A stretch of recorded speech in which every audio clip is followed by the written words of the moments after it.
there's a whole part of the hobby that some people are too quick to dismiss.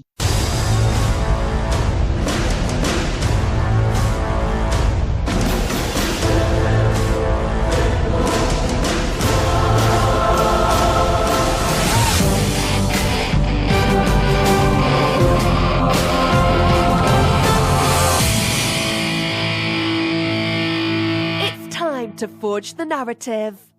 Hey everybody, welcome to Forge the Narrative. My name is Paul, your host. I'm joined out by Adam Camilleri. Hello, ladies and gentlemen. And Red Powell. Hello. We are the Bell Lost Souls podcast. On this show, got a really special segment with a player spotlight from someone who's just getting into Warhammer, or getting back into Warhammer. They're currently, I think their main jam is Magic the Gathering. Going to be speaking with PleasantKenobi here in just a couple of minutes. That's cool. Transition from game styles. Yeah, it's really cool. I'm interested to hear what he's got to say about the transition. I want to know about the transferable skills, or what he thinks 40k can add to his MTG, or what MTG can add to his 40k. Yeah, we get to a little bit of that. Yeah, I mean, it's a great conversation. As a matter of fact, let's just go ahead and jump to that. We'll do that, then we'll come back with you guys, and we'll talk some 40k. Nice. See you in a minute. FTN is brought to you by Discount Games Inc. Please visit them at www.discountgamesinc.com. And don't forget to ask Jay about ways to save even more on your hobby projects. Hey everybody, welcome to a very special player spotlight segment on Forge the Narrative. My name is Paul, your host. I'm joined tonight by Vince, also known as PleasantKenobi on the internet. Hello, hi.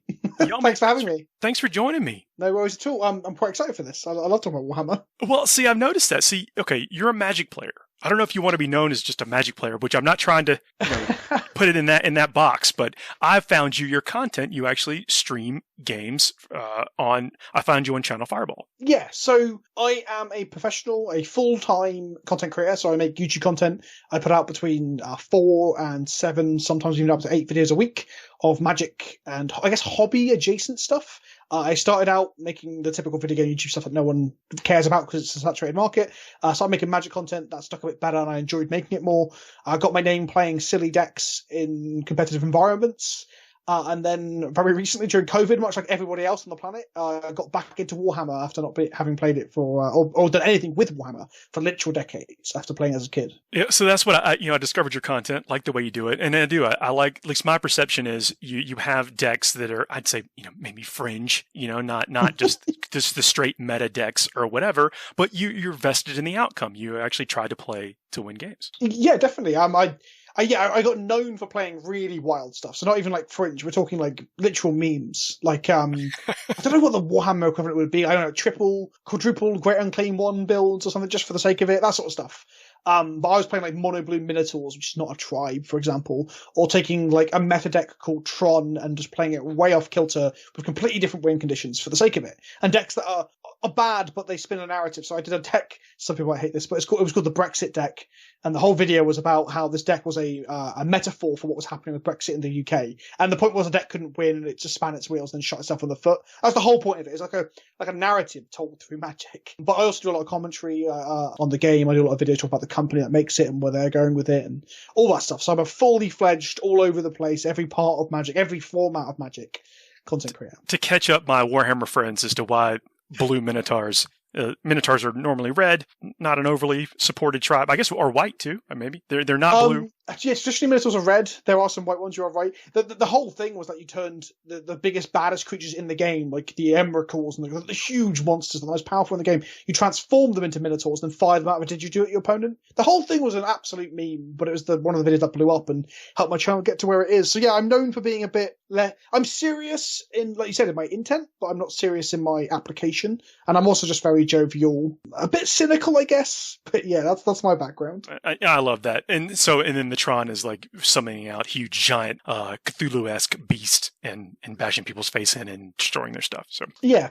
But I decided to change it to putting all that matter into a one-shot fireball, which is not what you should be doing. It's completely against the idea of that's old school. Magic, that's a Magic 101. Yeah, it resonated with people. People loved it. People have built it and played it at F&M. But I have to prepare people saying, don't build this and play it at F&M if you want to win. This is not the way you win tournaments. That's even the origin of the Channel Fireball's name is It is, yeah, it is. It's one of the oldest Magic cards combos of all time. The spell Channel and the spell Fireball. So, Channel Fireball being not. So, if people are wondering, I don't know. Channel Fireball are not me. Channel Fireball are my sponsor. They're one of the biggest sellers of Magic cards in the world, basically, and they've run a lot of the big tournament circuits. They're probably comparable to Frontline because Frontline run the ITC, and Channel Fireball used to run all the GPs. Although with the blessing of the parent company, where GW have kind of stayed out of things until very recently, haven't they? And on your channel, you started doing some Warhammer content about your journey into Warhammer. Yep. And I thought, hey, this is great because, there are some people that are getting into it either because they had an interest as a child or because they find it in themselves in their house for X more hours a day or a week or whatever. And Warhammer is a great outlet for that. Oh, definitely. So I got back into it for a couple of reasons. I guess it's a natural segue. Magic has been going through some rough spots, like across the board, with like power creep, a lot of need for bans, which is something you don't really see in Warhammer. You see nerfs, obviously, but not bans. And because of that, it causes burnout, especially when it's like my job. So that, in addition to COVID, in addition to having more hobby time, because my main hobby Magic is now my job, so I've got other hobby time. I just said to my wife one day, like, I've always wanted to pick up some Warhammer. She just said the magic words of "Why don't you?" And I was like, Did you tell her anything about it before you did that? Or she vaguely, she'd walked into games workshops with me, and we'd looked at the models, and then she's got like bored and wanted to leave, and I'm like, okay, we can go now. But see, she probably meant get yourself a kit of Space Marines. Yeah. No, I'm kidding. I'm not trying to put it on her. I think it's just funny. No, she was laughing when I was getting as deep as I am because I've been playing since May and I have 4 armies. Sorry, I've got Necrons, Custodes, Blood Angels, and Demons. Demons are the smallest. Blood Angels, though, I have last time I ported it up, it was approaching 9,000. But I've bought stuff since. Not all of it's built, not all of it's painted, obviously. Blood Angels are my jam. Like that's my primary army. Yeah. They were my army as a kid. I loved them as a kid. I don't know why I got into them. It might have been just some of the first minis I ever got given were like randomly red, I guess. But yeah, so I've got very deep into it. I like to have a lot of variety and options available to me, and I'm loving it. I never thought I'd enjoy painting. That was the thing. That was the thing I was getting to, sorry. Is that I wanted to play Warhammer, because coming from a Magic background, the game itself is quite important. And I thought I'd hate painting, and I painted my first mini, and I kind of fell in love with it. Thanks to YouTube and tutorials and Miniac. YouTube University's where it's at. Yeah. Oh, yeah, definitely. I thought I was going to be awful. And after, I watched a lot of Duncan, a lot of all these big YouTubers as well, and then I kind of knew what I was doing, because they actually teach you the fundamentals, which is something that I didn't know as a kid. The products across the board, if GW, of course, but then other vendors as well, are great. They're a little bit more conducive to making themselves easier to use, where that, combined with not knowing how to use it and then the products themselves being a lot different back then, it's a way different world now. 100%. So for some context, I was playing back when 3rd edition was a thing. That was as a kid. And by playing, I mean, we might have set up. We probably never finished a game. As a kid, you don't really know what you're doing. And I had the 3rd edition starter box. My best friend painted his Marines Black Templars. I painted my Blood Angels. And then obviously I fell out of the game as you go for a period in secondary school or high school, as you'd call it, where you're like, I can't like nerdy things. And then I never come back to Warhammer because I never had it needs a bit more disposable income, right? But now I'm back in it. Yeah, the technology is so much better. Like texture paints for basing, even contrast paints as like a utility tool. All the information be available to you on YouTube as well, like different brushes.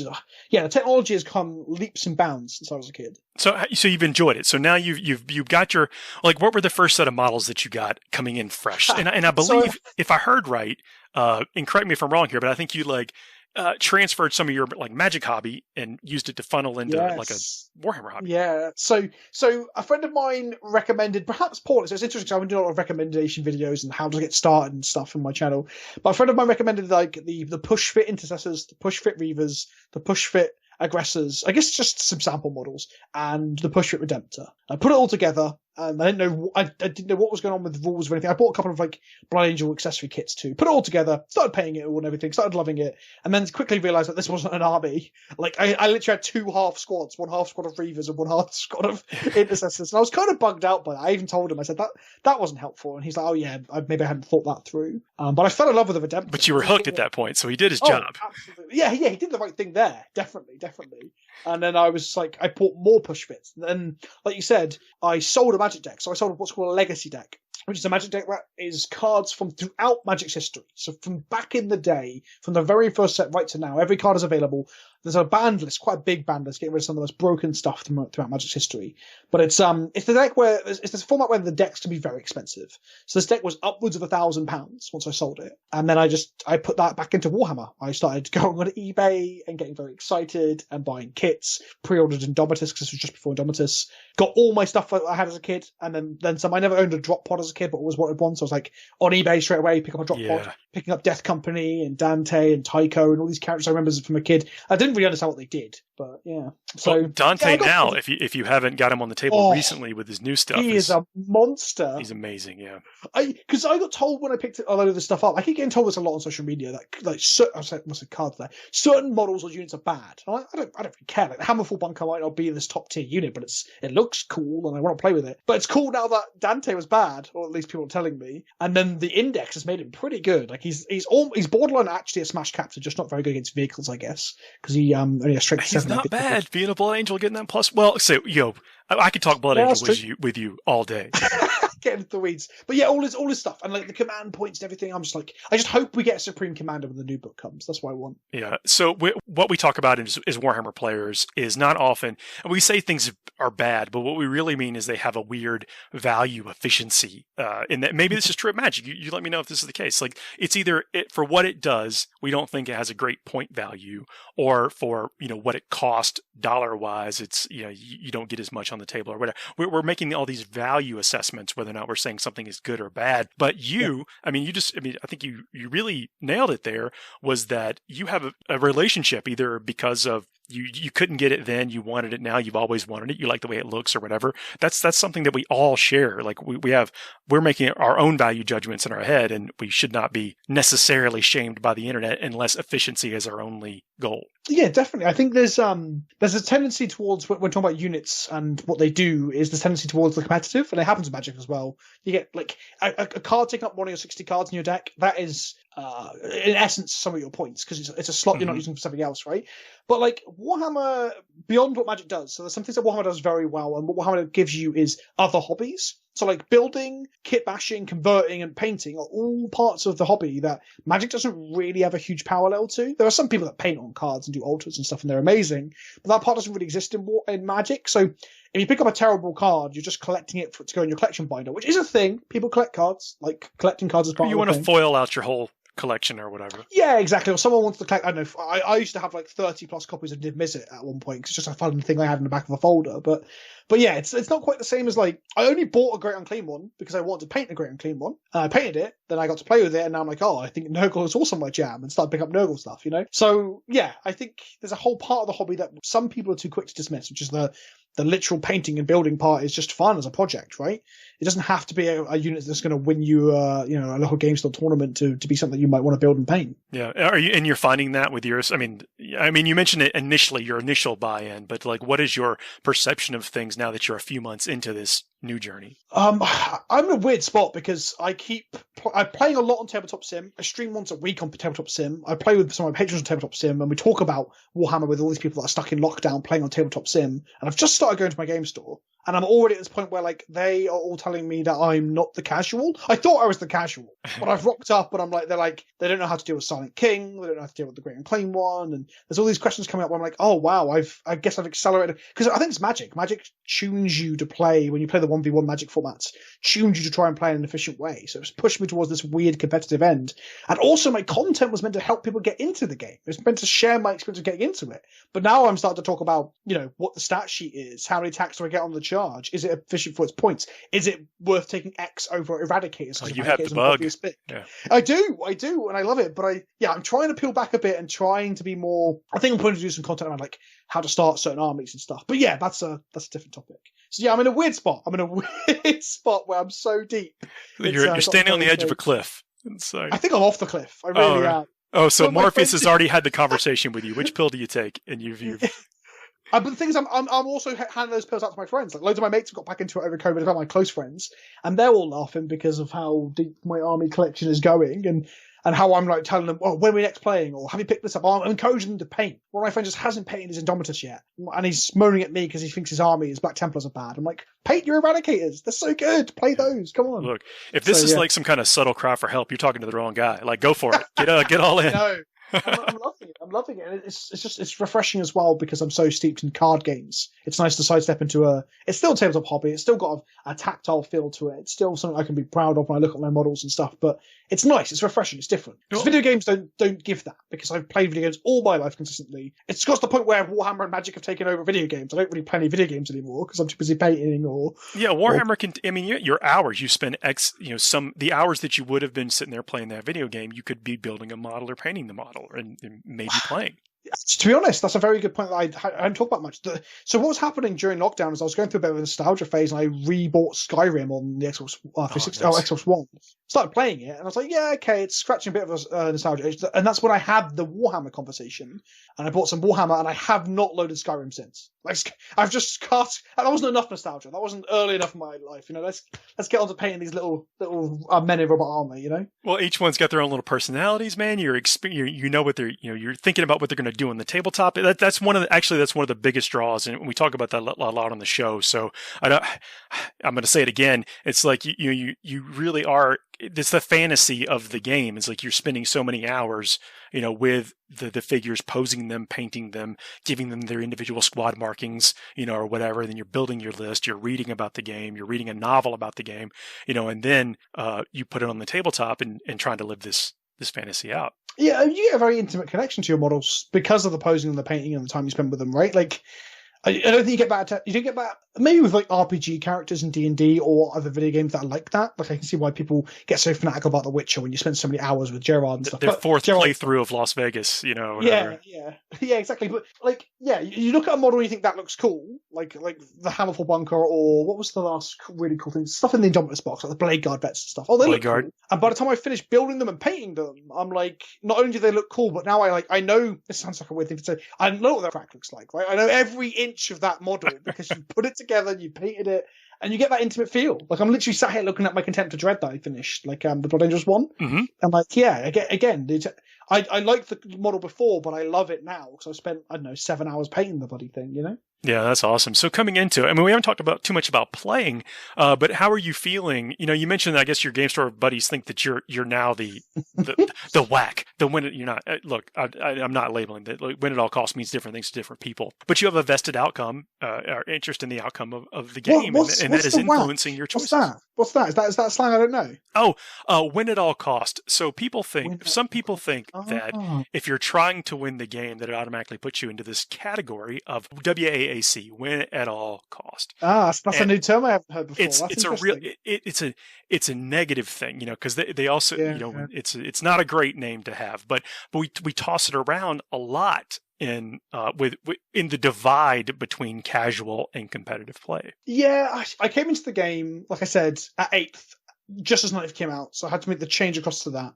And like I said, I thought I was being very casual with how I was playing. Maybe it's because I'm listening to a lot of like podcasts and content that's talking very competitive levels, so I feel casual. But then when I stepped into my game store, away from my Discord, away from my patrons, the people I was playing with, suddenly they were all like we had. So here's an example: we had a 500-point combat patrol tournament, 3 rounds, 6 people only because of COVID. I went down with my Great Unclean One, 3 Nurglings, and a Demon Prince, thinking. So you're not making friends. That's right. I'm on their side now. But I thought I was going to come up against intercessors, a captain, and 2 squads of eradicators, and get melted or something, right? But then everyone was just barring the Imperial Guard player, everyone was just 3 squads of intercessors, and I was like, oh no, this is not what I expected. I expected some other units that are good. Yeah, not good. That's not what I'm saying. Powerful. Well, so yeah, that made me then look at the villain, and that's how it's kind of. I bought the Silent King out for a 1,000-point game because we can't play 2,000-point games in COVID because they haven't got the space to have 3 tables set up for 2,000 points. So I brought the Sonic King out and he just sort of span around the table killing everything. And then, so I think the initial perception I've given out to my game store is that I bring the biggest, most powerful unit available, which is not true. That is not true. Those models look cool. So exactly. You did actually buy them and paint them. So I was like, I have to play it, Yeah, I'm with you. No, I'm kidding. I don't have those perceptions, and I think that if you're going to something to where the outcome is measured, that it's completely fine to bring something brutal, and everyone is kind of obligated to do that, or they know what they're getting into. I agree. So the problem, so we've had a lot of conversation about this at the store with the store owner, because I'm getting quite friendly with him and stuff, and the guy running the tournaments. And I was saying, like, the moment you call it a tournament, you stop like incentivizing fluff and flavor and narrative play, and you're saying, even if there's not actual prize in the line, but there's a standings, you're incentivizing people to come along and beat the other people. And my Nurgling list was not designed just to beat everyone. It was literally just the only points of Nurgle I owned. It fit in the slots. Yeah, exactly. So we started having that conversation. There's a lot of this in Magic too. When you play the multiplayer 4-player format called Commander or EDH, I don't know how familiar. Do you play Commander? I do. Well, okay, I don't play. I mean, I use the precons and I play with friends. Okay. So there's a lot of talk in that format where that format is not about winning. So when you play 1v1 Magic, you're there to win. It's very rare you're there just to muck about. You're going to go to an event, even like a 5-night game store, and look to win. Commander's a whole different ballgame, because Commander is where you get to play decks that are and spells you never get to play in the other formats. And it's all about the social contract of having fun. Beer and pretzels Magic. And there's a conversation you have beforehand of like, how powerful is everyone's decks? Can we try and be on the same wavelength, right? Mm-hmm. And I think that's a conversation that actually happens about Warhammer more than it does Magic, because they're all saying in the store, they're all saying how they're all there's this term they keep using, which is narrative players. Yep. And I'm stood there thinking, I'm not a narrative player. I'm just appreciating that some units are stronger than others, I guess, and building lists with synergy. I mean, they're not doing that. But yeah, people don't want to take it. And I think there's also a thing that they don't want to take it too seriously. No one wants to be seen to be taking it too seriously. I get, yeah, I can understand that. And with narrative too, like in the name, even the name of this show, sometimes we use narrative ironically. I'll be honest. When I listened to the episode about Nurgle, and your guest was talking about synergistic builds of Nurgling demons and soup lists and stuff, I was surprised, because when I saw forward to the narrative, I was like, I was expecting this to be about lore. And then you guys were like deep in the meta game of how to play demons in the current meta game, and I was like, okay. So that is interesting. So again, but there's also it means different things to different people, and so that communication that you're talking about with your potential opponent or community of game people is very important. I mean, because look, you want to come to the table, and look, I know casual gamers that would never ever consider themselves competitive, but they take some of the most cutthroat stuff you've ever seen in your life and call it something different. To them, it means something different. Yeah, there's a lot of semantics involved with that stuff as well, right? Like, so I was going to play Custodies this week. I get to go to the game store once a week, but I'm starting to ask ahead to try and engage with the people that are going to be mad if I bring the Silent King and stuff. And my opponent is also on Custodies this week. This is tomorrow night, and they said to me they're a narrative player and they prefer not to play Custodies on Custodies because it breaks the narrative. And I was like, cool, I'll take something else. So I'm starting to open that conversation up. I never thought Warhammer would be much. I always assumed Warhammer would be super, what's the word, try hard or sweaty in terms of how everyone plays, but I'm learning very quickly that the people in my local area just are not like that. Well, they want to play softly. You're culture crafting an experience, and especially if you're going to go, I mean, think about it. You're going to go burn X amount of hours of your life.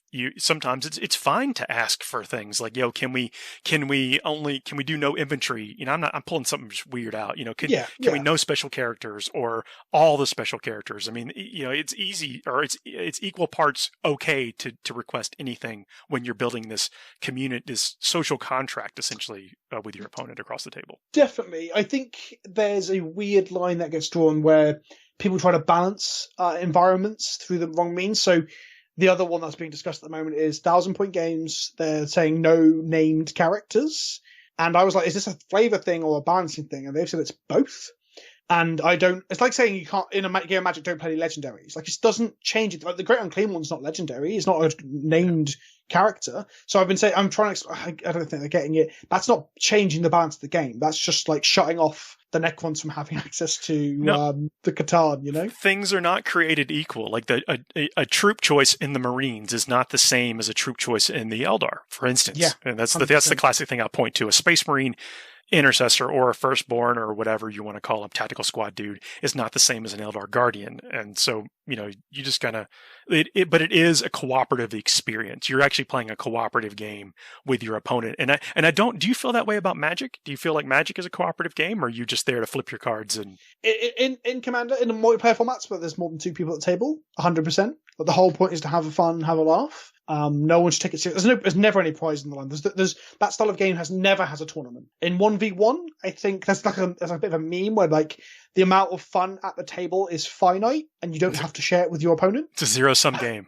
Yeah, so like there are decks that I quite like playing these decks that are called Prison or Stacks, and the idea is that they will play cards that actively stop your opponent from playing anything. So you'll play cards that make their cards cost 3 mana minimum, and then you blow up their lands and stuff like that. And that's a valid strategy to win. So if you're playing in a competitive environment, that's fine. But if you did that in the 4-player games, people would literally never want to play with you again. Yeah. So yeah, it differs. And that's one of the pros of Magic. There's a lot of varied formats. Well, a game of Magic takes 15 minutes. You're checking, and so you could get on with the rest of your life pretty quickly. With Warhammer, the 4-player games take hours. Oh no, I meant a one-on-one game where you're being abusive, or really aggressive with your deck. Being oppressive, I guess. Yeah. But I think the 4-player like casual format of Magic has a lot of similarities to Warhammer. The time involved, the social contract element, but yeah, I guess you got to figure out if your opponent's coming into it the same perspective as you as well, right? They might be coming in cutthroat too, so they might be looking to table you on turn 1, and if you're cool with that, then all's fair in love and war, right? But it's interesting to see, I guess where you think you are right now through the lens of people that have been in the hobby for a while. I assume that some of these folks have been in for a while, and some of them may have been new with that.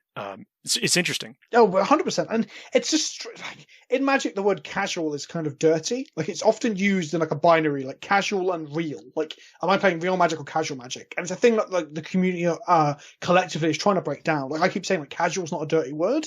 And I guess you have this distinction, this binary in Warhammer a bit between narrative and competitive. And I think also, but Warhammer's competitive scene is exploding, right? Like in the last couple of years alone, it's gone like the attendance and the viewership of like LVO. Oh, absolutely. Well, the game itself is way more open and people, and it's accessible through for lots of reasons, but it's just a lot more accessible. Well, than it used to be, you mean? Yeah, than it used to be. Yeah. So I think it's interesting that, like, I'm not saying Warhammer's competitive scene is in its infancy, because it's not, because it's been going for years, but, like, comparing it to Magic, where Magic's competitive scene is kind of winding down almost, because the parent company is starting to care less and less about big tournaments, especially with COVID coming up, right? But it's interesting to see Warhammer seems to have its competitive scene booming. It seems to be a thing that people are pushing to be a real thing now, especially with them, like, creating, like, mission, like, GW actually making a mission packet that seems comparable to old ITC stuff, right? Like, yeah, so it's interesting that Warhammer's distinction or binary between narrative and competitive will probably grow a little bit before it, like, you start to dismantle it, because competitive play is being kind of pushed a little bit by GW. They seem to be keen to get the game to be a thing you could watch on Twitch or something, Yeah. Was it? I mean, I guess with you're not playing Magic. You're just doing this as well. No, I'm doing this as well. I'm playing a little bit less Magic. But I think everyone who plays Magic is playing less Magic right now. A, because of COVID, and B, because of there's been just a series of very unhealthy environments to play in due to power crept cards, and the company are aware of it. They're banning stuff and saying they're going to I think there's been more bans in the last 2 years than there have been in the last 20 years or something like that. To an extent, the stats vary a little bit off from that, but you're right. Like there has been in the last I think actually that statement holds true, because we just had the last couple of bans we needed to get to like the 19 bans in 2 years. Yeah, it used to be a time that Magic didn't ban anything in its standard format, the format that rotates, the format that the majority play. The thing that they actually spent the most time developing for right now. Exactly. And the thing that's in Arena, the digital client and stuff, there never used to be bans. Or at least when there were bans, it was a huge deal when everyone talked about it. And there was like 2 bans in 5 years ago together once. It was a big deal. And then, over the last 2 years, we've had nothing but bans. Like every other month. We've had a card banned a week after it was released recently. And people are starting to jokingly say, "Oh, I'll be Yu-Gi-Oh now," which is a much more liberal ban philosophy. Well, we on the Warhammer side, we do course correct with FAQs / erratas and stuff. Exactly. So, and this is a conversation I had in a video recently. I say conversation. I opened up the conversation with my audience because Magic doesn't digital errata or anything. Cards can't be errata or FAQ. There was some have been. A little bit, but they try to make all the game pieces function as they seem. Where Warhammer, things change constantly almost. Like since May, the amount of new rules and new data sheets and FAQs and stuff I've had to learn has been kind of daunting and almost off-putting. I can sit down to a game 2 weeks after another game and suddenly my model doesn't do what it did back then because of the FAQing and the changing to lookout sir rules and then new codex and then indexing and the weapon updates. I guess it'll calm down once all the codices are out, but it's been kind of daunting. Yeah, then we start the whole process again. But what I was asking about playing Magic is, what skill set do you think transitioned the most easy between the 2 different games? Do you think there's an overlap? Is it completely different? Oh, it's such a good question. Generally a really good question. I think there's definitely an overlap. I'm struggling to think of direct comparisons. I guess thinking ahead to what your opponent will do. Like, this is a thing that you do in any game, right? But forward planning. There's a lot of like new Magic players and I guess new Warhammer players who are so focused on what their cards or models are doing that they aren't thinking about positioning of their opponent's stuff, their aura bubbles, their synergy, like where they're going to put their psycho and that sort of stuff. So that definitely translates. I'm really struggling, but I definitely think there is overlap because both games are so hinged upon RNG, right? Like, your dice can go for you or against you. And in Magic, the deck, what you draw can go for you. Oh, so many lands. Yeah, you can just flood out on lands, which has always been heralded as a way that like good new players can beat the best players. But they're trying to fix that with cards now that are lands on the backside, and you can play them as either way and stuff. So they're trying to fix the RNG element. So there's definitely comparable things. Like, you've got to play to your outs. Like, sometimes your out is your opponent making a mistake. Sometimes you literally have no way to win unless your opponent, doesn't go for that objective or misses a secondary because they didn't think about it or something, Mm-hmm. So there are comparable things, definitely. But I'm finding it very hard on the spot to make direct comparisons. No, playing to your outs is I think a big point. I mean, there's you can do the same thing in Warhammer to the degree that you have to always be playing towards the objective in mind. Like, how many where are my points and how do I get them? And if that means moving off, out of cover to get to the points, then you have to make that calculated risk. Yeah, definitely. I mean, enacting a game plan is definitely something as well. Like, knowing what your army can and cannot do, and deck. Okay, there's a good comparison. Deck building to army list building. Like, understanding what the metagame is. This is like an obvious thing again in some ways, but knowing Marines are on top, or you're going to see a lot of Eradicators or Blade Guard vets. You're going to see 2 wound and 3 wound models, so that informs you that 1 wound shooting guns aren't good unless they have a lot of shots and so on and so on.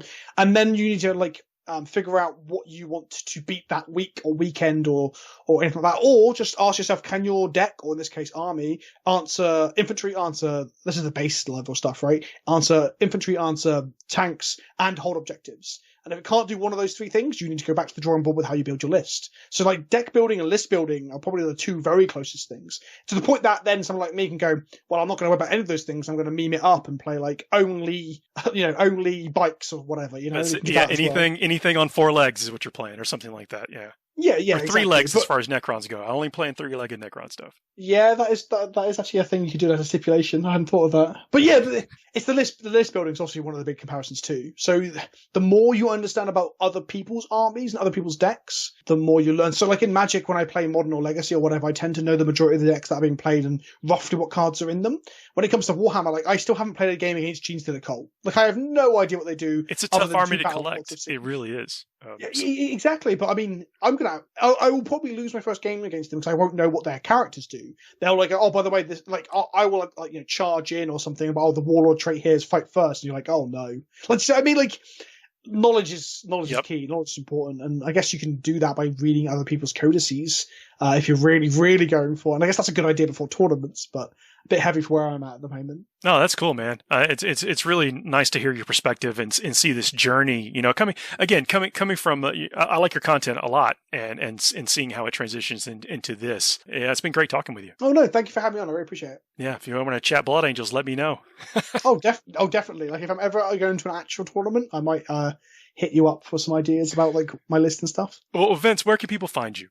So I mainly make YouTube videos as a YouTuber over at youtube.com/PleasantKenobi. It's a lot of Magic and at least one weekly video about Warhammer, usually talking about my journey through the game, what's happening currently in Warhammer, new stuff that's coming out, and general stuff. Like I'm talking about the worst products that GW have put out in the last couple of years that I've seen in this week's video, for example. And I stream regularly on twitch.tv/PleasantKenobi, where I'm streaming Magic once a week, Tabletop Simulator, Warhammer once a week, and a bit of variety once a week as well. And I'm really active on Instagram and Twitter as well, where I talk about, you guessed it, Magic the Gathering and Warhammer. And I also talk about D&D when my D&D group is back together, but due to COVID, we haven't played in a while. Well, Vince, man, it's been an absolute pleasure talking with you. Hopefully I can have you on again sometime. All right, buddy. Thanks for coming on. Thanks for letting me on. A bit of a Freudian slip there. Hey, man, you're used to it. Yeah. All right, we'll see you. Cheers, buddy. You're listening to Forge the Narrative.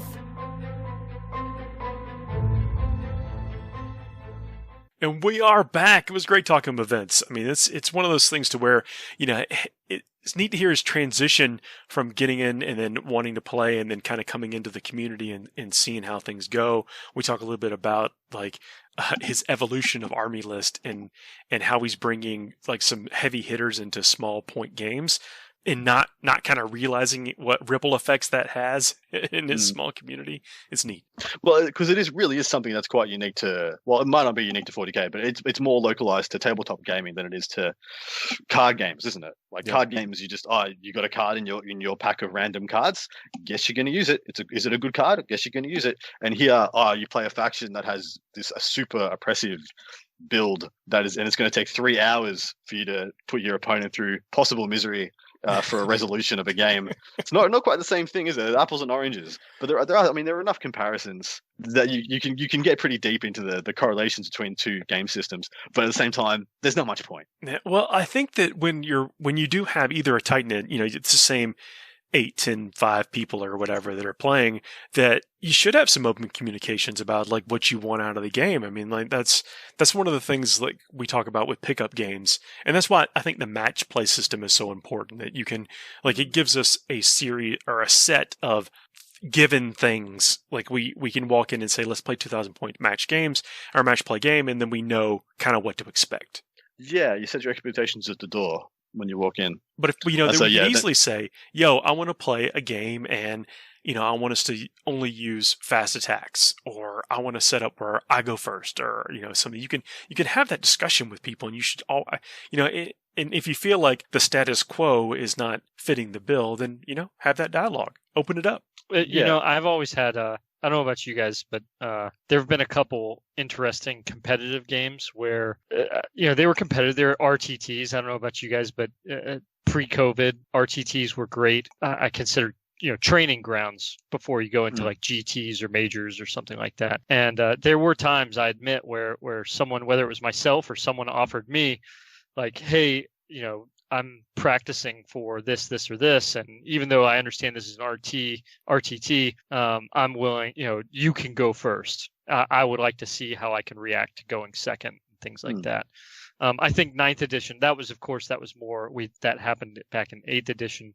9th edition might be a little different. Some people say they actually favor going second over going first. I think there's still quite a base out there in favor of going first right now. But I thought that was interesting. Kind of like what you're saying, Paul, in regards of like the understanding of coming to it and saying, well, you can go first so that I can experience going second and figure it out from there, and have that kind of layout there. I think it's just worth a discussion. Again, if that's something that matters, or they need to adapt. I mean, there's also that. I mean, I'm a big fan of that too. I guess, but it depends on what you want the outcome to be, and it's just neat seeing what is essentially a brand new perspective on that, and then coming with the context of being active in a completely other game that now follows. I don't know if Warhammer's on the trail of Magic, and as far as like how it's played, I don't know, but there are some similarities. Absolutely, especially in the way Warhammer is now being released, and we have this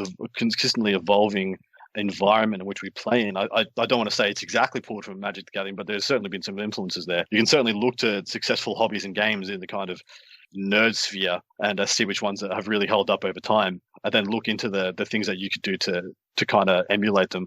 But yeah, look at this week. Yeah, what goes up for pre-order this week? Deathwatch, Space Wolves, and the Forge World Index. Yes. 3, 4.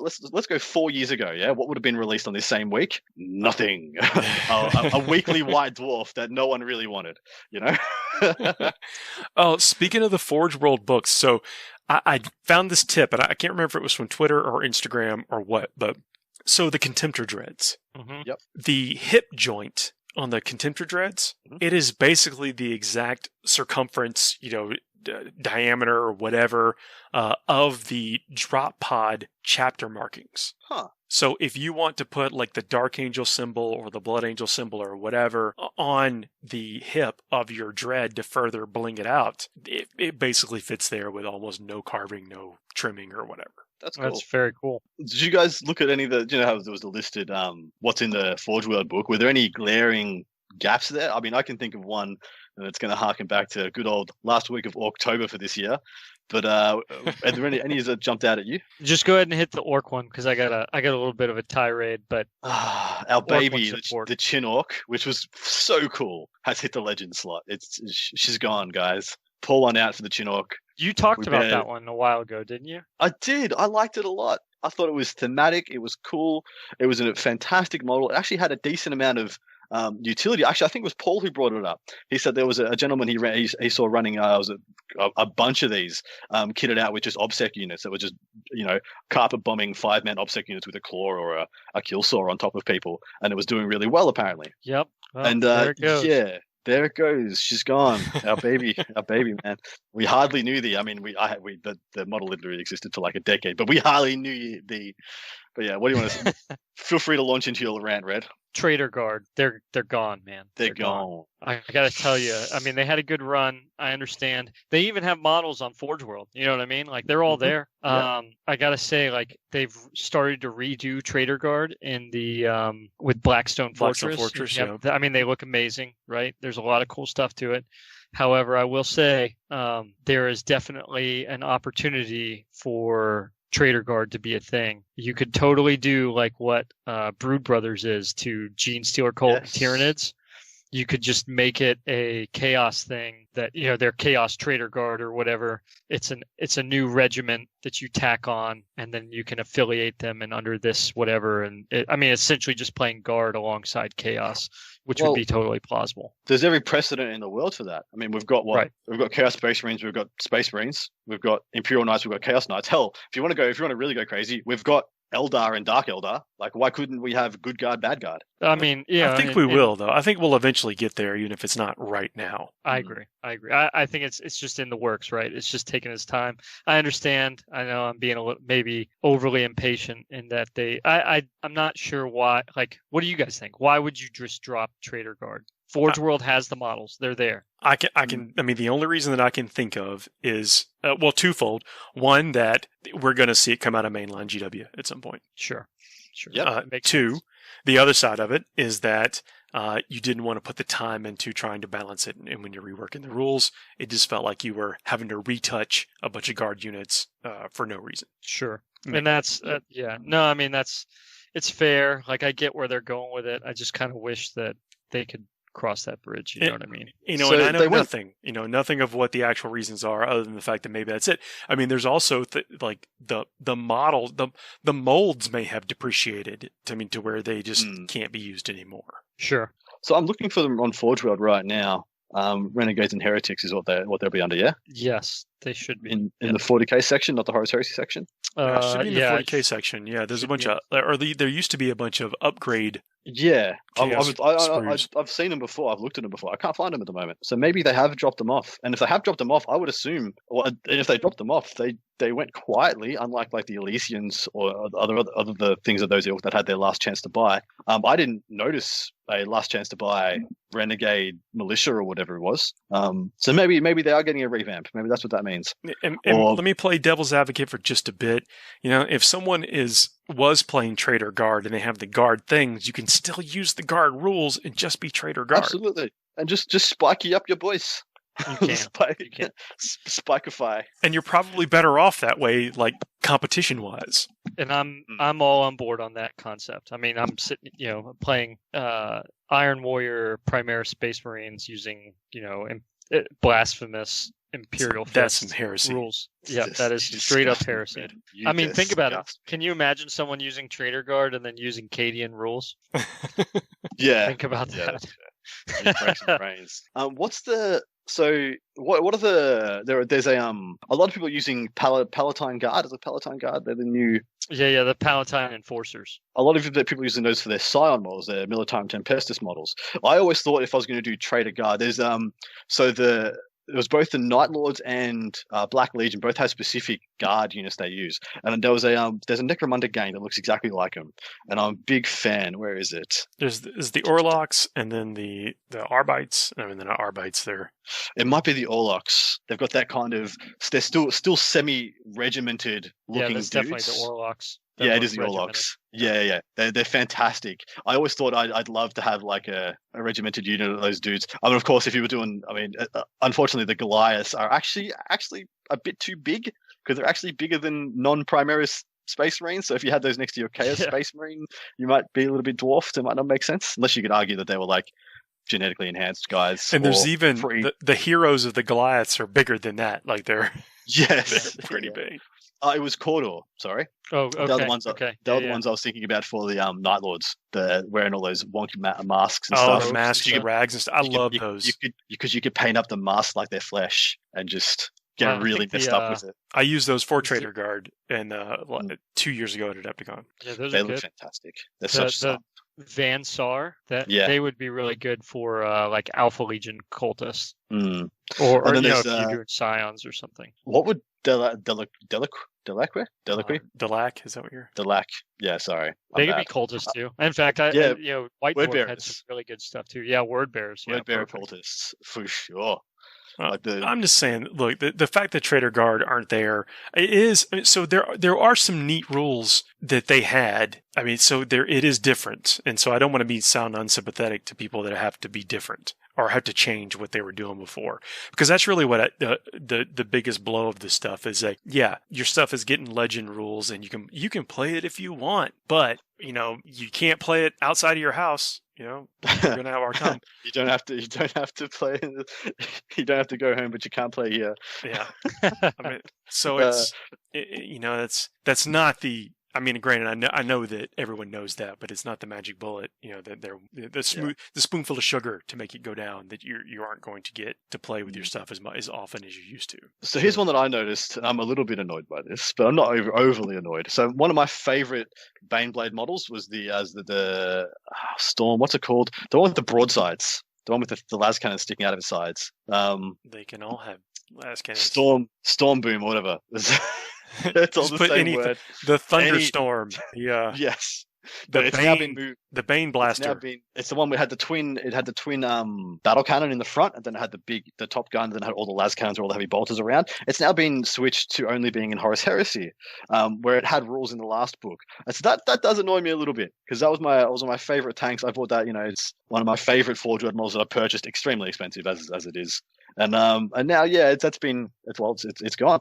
So it's the Stormhammer, and it's just such a fantastic looking model. It looks. You remember Raiden? Anybody remember the Raiden? Remember the arcade game Raiden? When you Oh play yeah. with the, Okay. Yep. the ship, and there's always this over the top, ridiculous looking opponents that just had guns sticking out all over the place, and they'd shoot you with this barrage of bullets. You had this exact flight pattern to get through them and kill them in stages. That's what I thought of when I looked at that. That's why I had to buy it. Yeah, so I'm a little bit annoyed that's gone to Legends, but I have a concern, gentlemen. I have a concern about this Forge World book, which I hope is unheralded, but I'm going to put out my naysaying now, so I can hopefully be proven wrong later. Cast your minds back to the last Forge World book. Now, I discussed this with Paul before we jumped on, but that last Forge World book, there was broken elements of that index from the first day it came out to the last day of 8th edition. Throughout the entirety of 8th edition, there was something broken to be pulled from that single index, and I hope that is not the case on this one. I mean, when that first came out, Fire Raptors off their guts. In the last days of 8th edition, Leviathans and Chaplain Dreadnoughts off their guts. Consistently throughout a 3-year edition, that one index consistently had elements that broke the game. Mm-hmm. And I'm hoping that because we know, and it's been confirmed, this Forge World book has been written by the same guys who write the codexes. It's the same group of writers. I believe so. I don't know that to be true, but I believe so. I don't know that for a fact, but that's what I've been informed of. I haven't got them stating that in anything. But yes, my hope is, fingers crossed, it's good and it has units worth taking, but none of it that's going to be overtly or obviously just a better choice than anything you can find in a codex. Yeah, I don't mind things being good. I want things to be powerful and strong and fun to take, but not overbalancing. That's what you're. Yeah, I suppose that's what I'm getting at. It shouldn't throw out the codex, right? You shouldn't look at every other every other dreadnought in the Space Marine Codex and say, "Oh, well, the Forge World ones are clearly better," right? Yeah. Well, so I mean, what happens if a Leviathan gets -1 damage? I mean, everyone gets that's essentially giving everyone the Ironstone Leviathan that broke the game for the last 6 months of 8th edition. Bring it on. But if it's got the point adjustments to make it relevant, then it's not an issue. Right. You pay 400 points for the privilege, no problems. You could have bought a Primarch, instead you bought a Leviathan. Cool. No one's going to argue.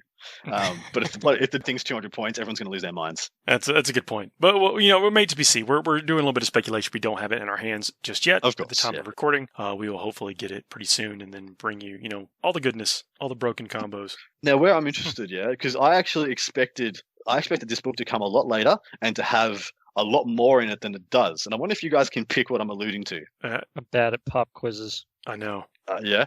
So they told us, I'd say almost over 2 years ago now, that they were going to release a 40k rule set for all the 30k Mechanicum Tagmata stuff. Oh, right. Which yes. I lost my freaking mind about. I was like, oh my God, there are so many incredible models in that. I can't believe. Yeah. As someone, again, I own those and really want to use them.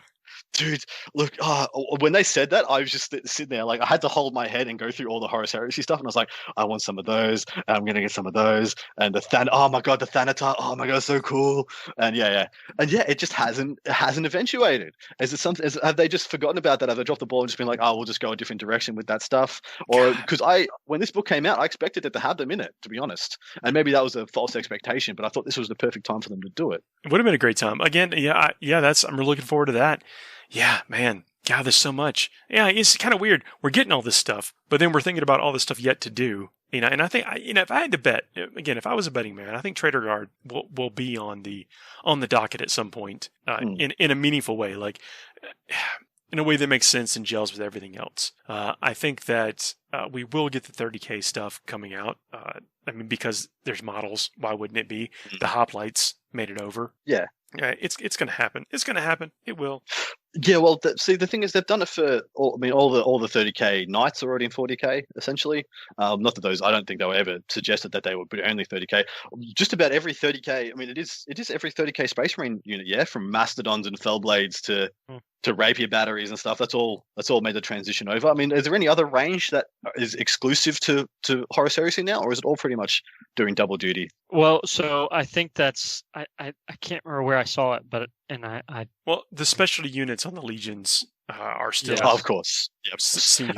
And I wouldn't suggest they do that, because the legions have evolved to 10,000 years past where these things were viable, and they were viable in a legion sense when there was 10,000 dudes, so you could afford to have 1,000 Terminators rather than having 100 Terminators. Well, I'd say in 40k they're doing that now with Primaris. They're making their specializations, right? Outriders, Eradicators, Hellblasters, or Intercessors, right? You've got Intercessors, the basic tactical squad of just straight up bolt gun weapons, versus Hellblasters. Everybody's got a plasma weapon. It's very much like a Primaris 40k version of the 30k legions. Gilliman's showing up. He's like, you know what? Not. Yep. We're rolling it back. That's exactly what it is. I was wrong. Sorry, guys. I was wrong.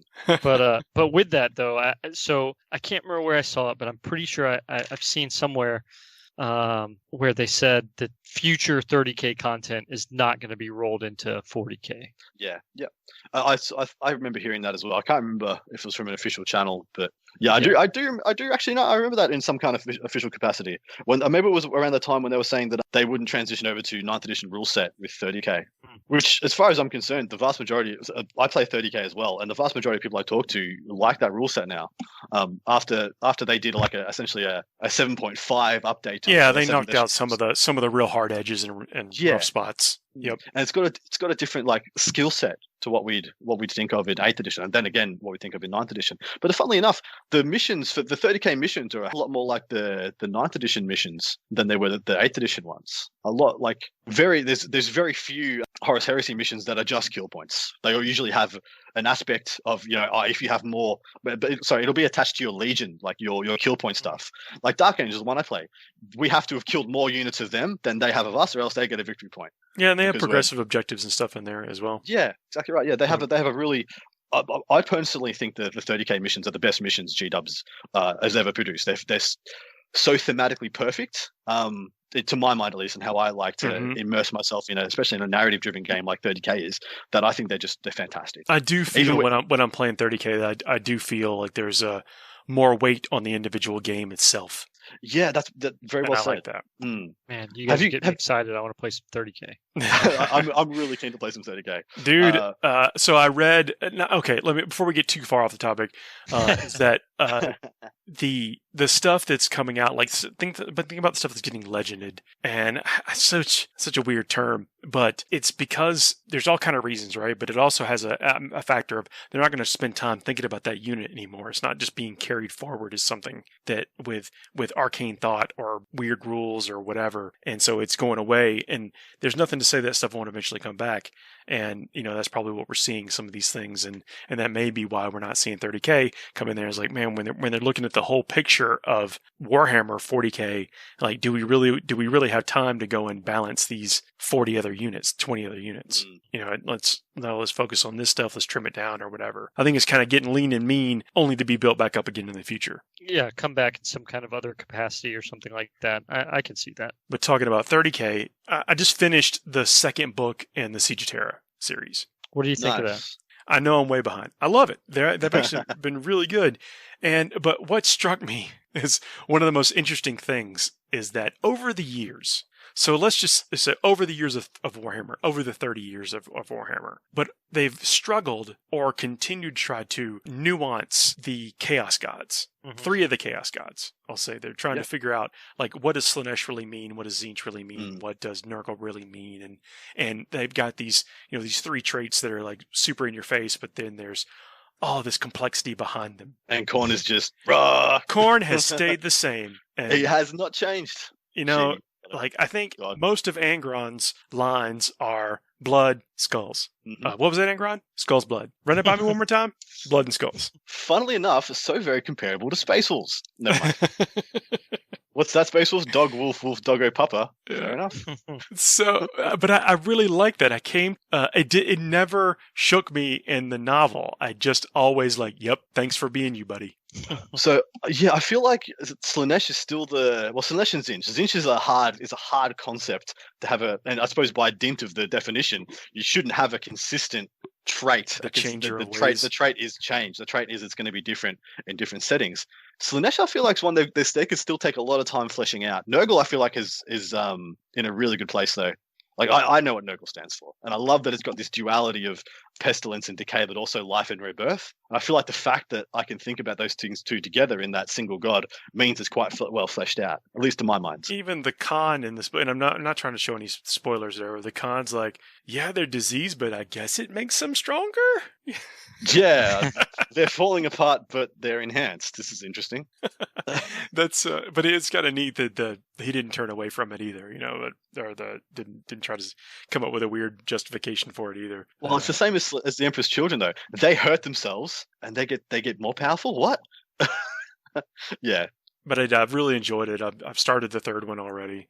And again, I know I'm a little bit behind, but I'm really enjoying that series. And Sanguinius, my boy, does not disappoint. Well, he's gonna, because you know what happens. Dang. No spoilers. Dead. They killed you. Kill your boy. But how they do it? And then the fact that he knows that this is already printed. I don't know what's going to happen in the books, whatever. But he fights 8-9 bloodthirsters. I mean, not at one time, but certainly within quick succession. What's the order that they go in? It's Saturnine. That's the 4th one. Okay, what's the first one? The first one is Siege of Terra. Yeah, Siege of Terra. Yeah. Yeah, because there's the Solar War, there's the Lost in the Damned. Solar War is the first one. Lost in the Dam is the second one. Oh, there you go. Sorry. Yep. Then there's the first wall is the one after is the 3rd one. Okay, yeah. And then Saturnine is the 4th. Yeah, and unlike for those following at home, if you haven't cracked into the Siege of Terra novels, they're not like the Horus Heresy, where Horus Heresy you can read up to Flight of the Eisenstein, and then it's a choose your own adventures from then on, just like. Whichever one, you just follow the breadcrumbs of whichever storylines or characters you like, enjoy the best. This one is a linear story, yeah? Yeah, it is. Yeah, very, very linear. Almost, basically takes up where he left off. But I'm really digging Abaddon in there. So I'm in a couple of a lot of my hobby groups. Yeah, these guys read things as they come out. I don't have the time to read them as they come out. I tend to be. I just get to them when I get to them. But I don't want my friends to hold back talking about the stuff when they're keen about it. So I know a lot about what happens, and I love what they did with Abaddon. I absolutely adore what they did with Abaddon. Because the Abaddon that I love and the one that I love the most is the guy that rocks up at the start of the Black Legion models from ADB. But that Abaddon is peak Abaddon. he's yelled at like 4 Chaos Primarchs and told them, "You guys messed up. Horus was weak. I'm going to show us how it's done." And essentially, that's my guy. He hasn't lost 13 Black Crusades for whatever justification, re-rack justification G-Dub wants to make. He's just the ultimate. He's about to do what he wants to the galaxy, and no one's going to stop him. And that was the guy that they wrote in that last bit. Well, I haven't read it word for word, but from what my mates described to me, like, yes, that is the warrior Abaddon. Going out, wants to go out on his shield or take as many as he can with him. He's still like this proud warrior king that he was at the start of the first, at the start of Horus Rising or whatever it was. Yep. And Blood Angels gets a lot of cool scenes in here. There's a scene with Raldoron who, it gets. I don't want to give spoilers to anyone who hasn't read it. I think these books are recent enough to where you can certainly respect that for folks. And again, I've just kind of come to it myself, gotten to it. But there's a scene in there where I just kind of smiled the whole way through. I'm like, yep, this is happening now. Nice. He's got a model, isn't he? Is he the first captain? Yes. Yeah, first captain. He's not the jump pad guy. Ascalon is the Sanguinary Guard captain, and he's the Raldoron is the first captain of the Blood Angels, wears red armor. What's your 30k Legion, Red? Iron Warriors. Nice. I do have some Night Lords too, but mostly Iron Warriors. We kicked your butt, Red. I don't want no spoilers, but here's an interesting one. I mean, so there's a lot of my Legion Dark Angels. We had the Thramis Crusade, and then we did. So I don't want to spoil anything, but we do have a small part to play in the Siege of Terra. But the biggest part the Dark Angels had to play was in the Scouring. I'm interested to see if they do novels of the Scouring and of the essentially the running battle chasing the Traitor Legions into the Eye of Terror, because the Dark Angels. So what happens with Caliban, which I'm sure everyone knows, happens after the Scouring. Like the Dark Angels return home. They've just had like another decade of war on top of the Great Crusade. They haven't been back to Caliban in years and years and years, and they're exhausted. They just wanted to take a seat. As soon as they rock up, they get fired upon. But like apparently the scorched earth, like the literal damage the Dark Angels do during the Scouring, like they go after traitor homeworlds and just salt the earth. I hope so. That Luther book just dropped, right? I'm really I pre-ordered the special edition. I'm keen on that. You're gonna have to give me maybe offline just a little bit of a download on what goes on there. Be my pleasure, man. Because I don't think I'm gonna get my hands on it, given how things go with those pre-orders. Yeah, that's a little gripe of mine. I wish it wasn't so long between the special edition and the regular one, because people are only just getting their hands on the Lion book now, and I had the Lion book it's almost 2 months ago. I feel like maybe it was only a month ago. I don't mind though, because it lets the people, because there's so much stuff that like collectible media. It's weird to purchase it sometimes. But the fact, I mean, you could absorb that book and have it, and it's your special thing for and you paid for it. I don't have any problem with that. I guess my issue really is probably more along the lines with the purchasing method that goes along with it. And don't get me wrong, like I love GW for doing it, because I mean I've got the Gaunt's Ghost material, Dan Abnett's like collection, the most recent stuff that came out, the Sabbat Crusade, like the book that lays it out. I've got the map, the leather map kind of deal, like awesome, just amazing stuff, right?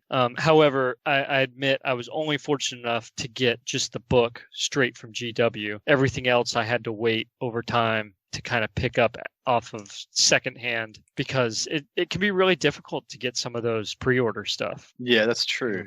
I mean, exceptionally difficult. That's why I'm not chasing the limited edition stuff that often. But I do think it's cool when people, if it's your passion and you want it, and that you got a place for that bookshelf, you feel better owning it, then go for it. I mean, they've done an awesome job with these, like you said, the Lion book, the limited edition Primarch books are amazing. I have the Iron Warrior and the Night Lord books, and those limited edition books are for the Primarchs. I mean, it does like you said, put it on your bookshelf and everything. It's just so cool to have as a collectible. I know this isn't a realistic thing that GW would ever do, but for the longest time, do you remember the Zone Mortalis set that Forge World had? It was modular, and now it's from Necromunda. But for the longest time, I was like, they could do so much more with that. Like they could bring out like the Iron Cage Zone Mortalis tiles, and it's just built to be booby traps. And you remember Mousetrap? I don't know if you guys had the Yes. board game Mousetrap. You always familiar. Like, second time you play it, you lost half the pieces. But that's what I'm envisioning. I mean, technically not something like that, but you know what I mean. So like a specific board for like an ambush style Zone Mortalis thing, like where you have booby traps and stuff. Not that you actually make your models fly across the table or anything like that, or trigger trapdoors and things like that. But thematically, and I just think that the sky's the limit. But naturally, people could just do that at home. You could buy the empty tiles and just build your own stuff like that. But man, some of the out of production Forge World Realm of Battle tiles are so incredibly gorgeous. I'm lucky enough, I've got the generator one at home. Like a display board in a Yeah, exactly. I've been waiting for an excuse to paint it up because it's freaking beautiful. Yeah, agreed. I know we're rambling all over the place, and I appreciate you having this hug in with us. But yeah, this is oh look, we took a ride. That's what we've done. We kind of strayed off. I know we will have bonus October content next week. So well, yeah. We should talk Squigs at some point. I feel like Squigs. I want to see Squigs get their own like codex supplement Squigs. You can dip in Age of Sigmar. You're almost there. Well, exactly. Yeah. I mean, let's see a Mangler Squig in 40k, or Squigos as like dedicated, like giant Squigos and Squigos as dedicated transports in this new codex. Anyway, now I'm truly rambling wish listing. Because I totally wasn't before with the Mousetrap Zone Mortalis table. You were doing great. That's perfectly reasonable. Great. Yeah. I think we can be indulged every now and then to ramble on. But again, check out. I mean, if you take away one tip, is that those drop pod chapter symbols fit on the hip of your soon to be coveted Contemptor Dreads with just minimal trimming. Yeah, that's actually pretty cool. I wonder how many other those little secrets there are around the place. I didn't find that out. I saw it somewhere. And I was like, you know what? I'm gonna try it, and sure enough, it does. Blood Angel symbols going right on the hips. Those Contemptor Dreads. That's sweet. I've been building a couple of Redemptor Dreads, and I disliked the model for the longest time, but I'm in now. I can't say it's my favorite, but I'm growing. It's growing on me. I like it. It's one of those. This design of kit, you don't have to commit to the weapon options. Yeah, it's very modular. So I mean, the gun is on a nub, on a peg that will fit right in that slot, and it'll pressure fit. You can just pull it in and slide it out, and replace it with the plasma gun or the rotary gun or whatever, at your leisure. Well, I've got magnetizing mine, but same diff. It's very simple. If you're doing another one, you don't have to do it. It will just pressure fit. Really? Yeah. Really? Breaking my brain, Paul. Yeah, you don't have to. I mean, seriously, it will just slide in and slide out. Oh, it does. Oh. Hopefully, people have stuck around for this bit of content.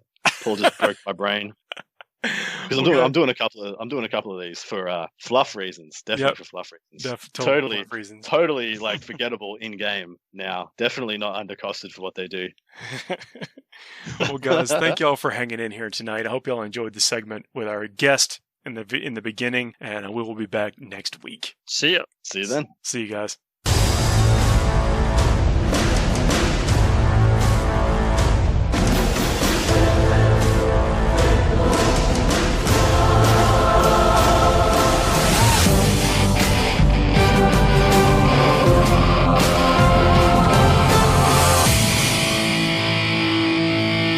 You can't handle the truth.